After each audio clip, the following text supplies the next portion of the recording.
Hello and welcome back to episode 2 of my Land Rover Defender build. If you didn't see episode 1, not a problem. Here's a few little updates for you to bring you up to speed. Oh, what have I done? I've only gone and bought another Land Rover Defender, haven't I? Can you see what it is yet? This has got the London look. We couldn't shift it at all because it wasn't this and it wasn't that, and spend some money on it, which is exactly where I came into the picture. I couldn't say no. Who was still having cassette players put in brand new vehicles? 2 benches either side with 4 cupboards. I think it needs a window in the side here. Something like that. So how have I been getting on since I last saw you? What exactly have I done with my time? Well, I've got to say, not a great deal. I've been working on it for 2 weeks and I think I've logged about 40 to 50 hours. It's definitely taken more time than I thought, but I have achieved something. I've done all the running gear underneath. I've ripped out all the old discs, the calipers, redone all the bearings as well. I got rid of the calipers because they were a little bit more ropey than I thought, and it was easier just to replace the lot. That was the idea. I've got a great big pile of stuff over there of all the bits I've ripped off of it already. I've gone with a 2-inch lift on this particular vehicle. I've had a 2-inch lift on all my vehicles and I've always used the Old Man Emu suspension. I really love it, I trust it, it works great. And I've also put a new steering dampener on as well. Other little things I've changed, the front steering ball joint, the old one was as dry as a bone, took that out, redone that, and also the rear steering track rod and the 2 ball joints at the end as well. They were getting a bit ropey, so just take them out and redo them.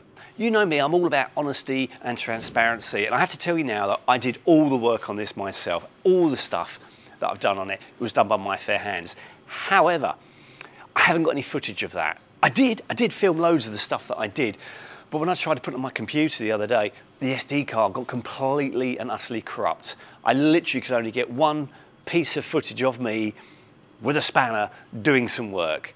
That's the only evidence I've got of all the work I've done so far. But I have this, and I put my hand on it. It is the Land Rover Bible, and I swear on the Land Rover Bible that I did all the work. Another day, more hours. It's taking forever, that's what it feels like. I started on the back, as you can see.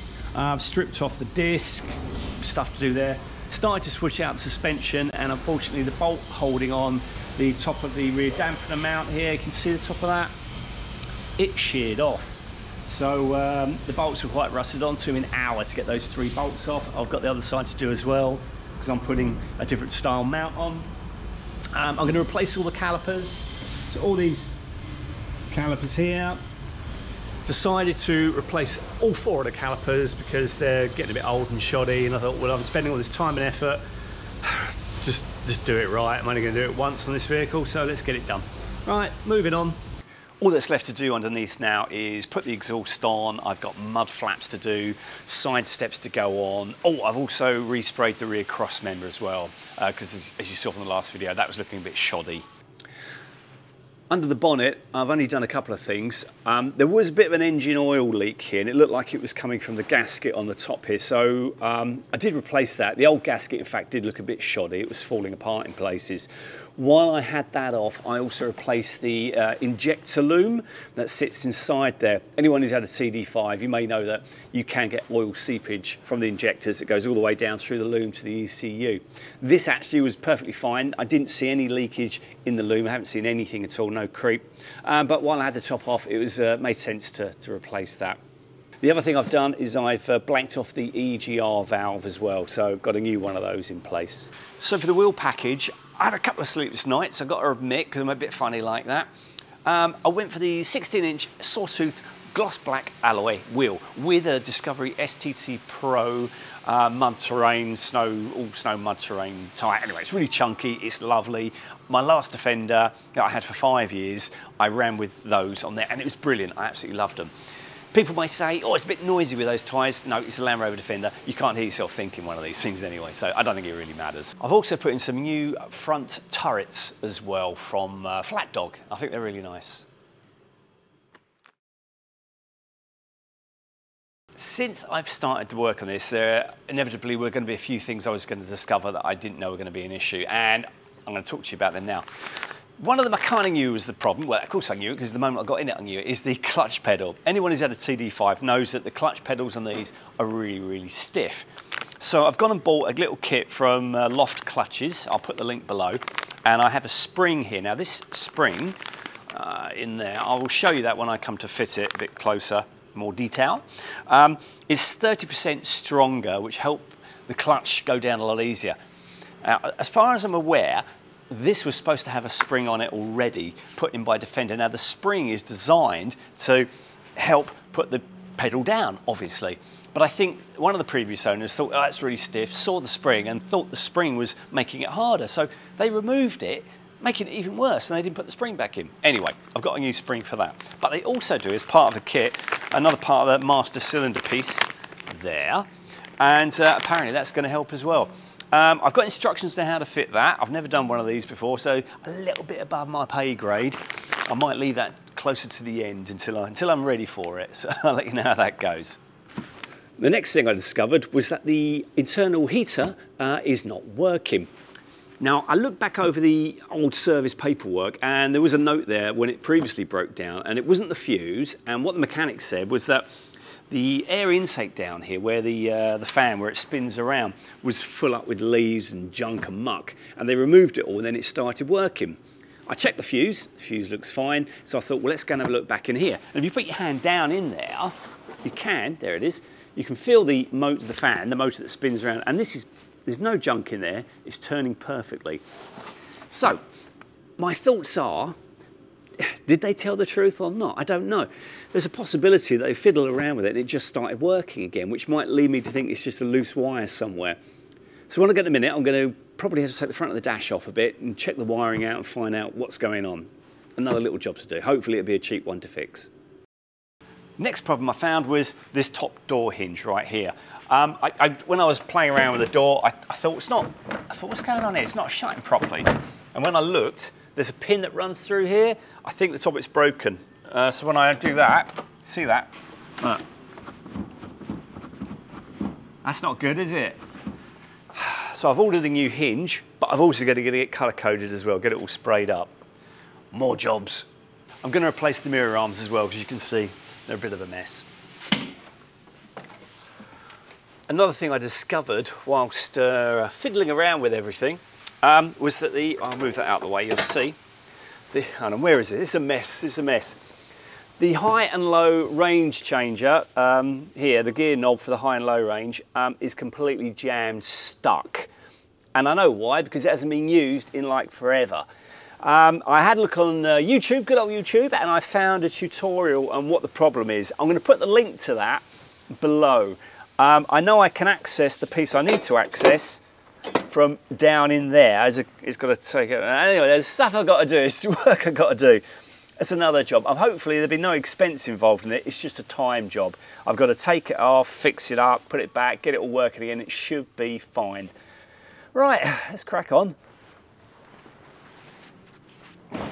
So now you're up to speed, that's where I'm up to, and they're all the little extra jobs I've got to do.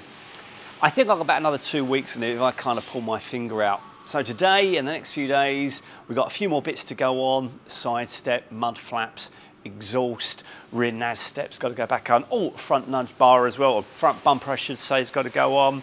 Then I'm going to move on to cleaning up the bodywork. There's a few bits of paint missing here and there and give it a good clean. And I'm also going to put a side window in as well. I think it does need a bit more light in there, it's a little bit dark as well. I've got an extra side locker to go on as well, I'll come to that a bit later. And finally, some internal storage. Not going to be too fancy, just some shelving system, something like that. And hopefully that'll be about it, but I can't keep talking about it. I better get on with it.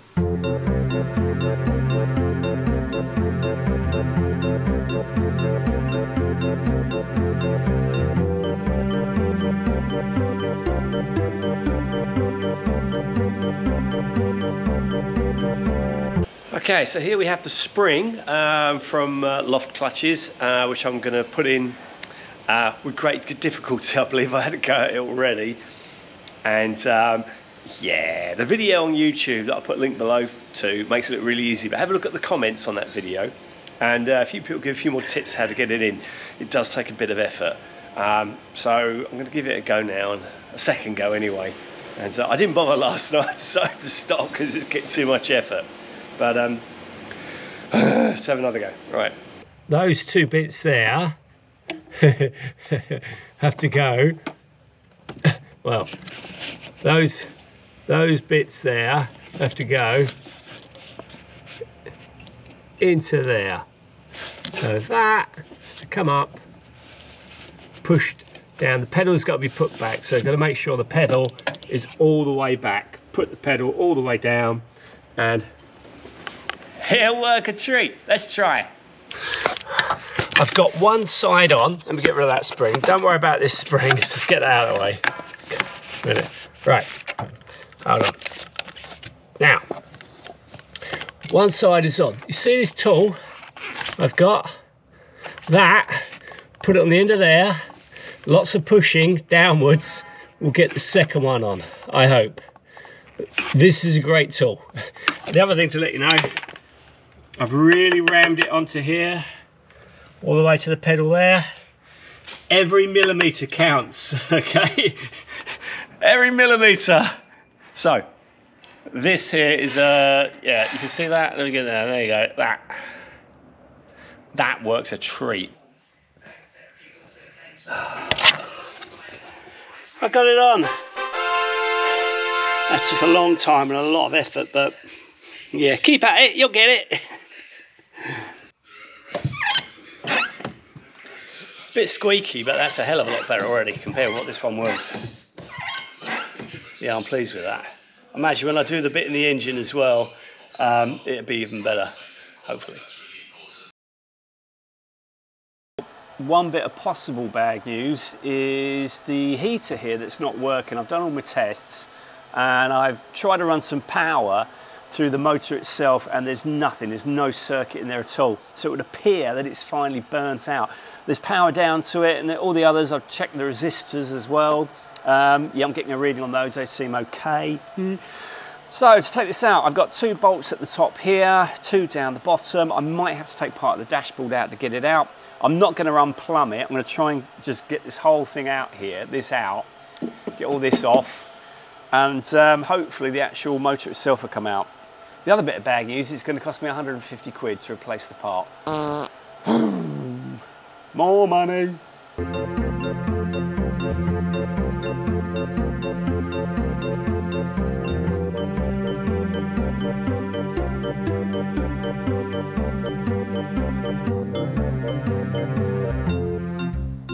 Finally got it out. Just needed to wiggle up that way a bit more. With the heater, as you can see, yeah, it's a bit of a mess at the minute. With the heater, I managed to get this out completely. It's just a bunch of screws, bolts or other on the back there. It pops out and that's it. It should be a simple replacement. I've ordered the new one, should be with me in a few days. And fingers crossed, that's the only fault with the heater. So this is the old one here. Came out quite easy. There's just some bolts around the outside, and I have a new one. All I did was put a tester on these 2 here, and there's definitely no circuit going through here, but there is through this one, so we should be all good.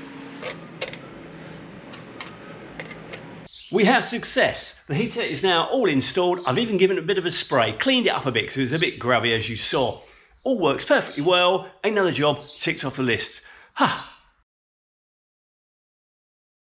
Right, so I've taken the piece out of the transfer case I thought was the problem. It's this piece here. This sits at the top, just towards the back a bit. And when you shift it, this piece here moves it into high and low.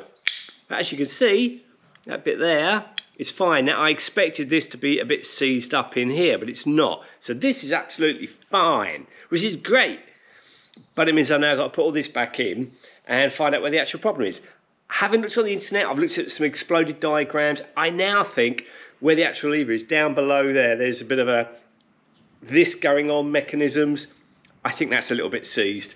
So that'll be the next thing to do. Yeah, it's never ending. Okay. Oh, problem is here. Oh, sugar. Under here, I'll show you in a minute, but I've got to get this out, basically. That's got to come out. Right, so this is the bit I wanted at the top. So basically this here only goes left and right and doesn't move forward. I think it's seized in here a bit in the end, because this thing here is supposed to turn. If I can free that up so it moves, we're in business. That's the bit that's stuck, that bit in there. Doesn't move. I got it out. It took a bit of hammering out. It was really stuck in there. I'm going to try and clean that up, grease it up and put it back in, see if it then moves. It's basically gone a little bit rusty just inside there. I don't know if you can see that. If I clean that up, it should go back in and start moving again. Hopefully.